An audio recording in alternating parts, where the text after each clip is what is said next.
Lastly, you can also see on the SleekFlow mobile app, there's the settings button on the right. So on the settings button, there are a few options that we can go through quickly. First of all, it's the active button. So if you've set any automations that require round robin to assign conversations to particular contacts, if a contact is active, it will be assigned through round robin. If the active status is away, it would not be assigned to that user. If the conversation stated is away, noted that the existing conversations of that customer would still be given notifications. So if customer A contacts you when you're away and it's assigned to agent B, agent B will still be able to see conversations of contact A's new messages.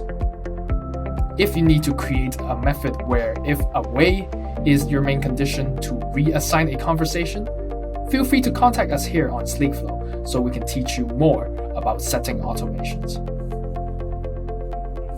Second of all, the agent name function allows you to turn that on and add your name in front of every conversation you send out.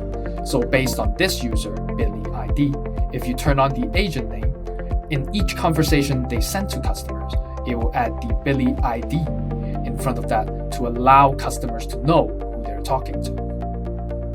You can also change the language. Currently, we're based in English and traditional Chinese as our interface languages on the mobile app.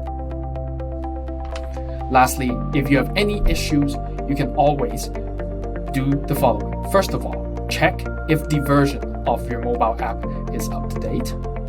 Second of all, if there's any other issues, you can always press restart to check and refresh the interface. Lastly, if you face any issues, you can press the report problems to export a file and send it to our support team through tickets and email so we can get back to you on solving this particular issue that is specific to the mobile app and not occurring on the SleekFlow desktop application. Thank you, and I hope you have a great day.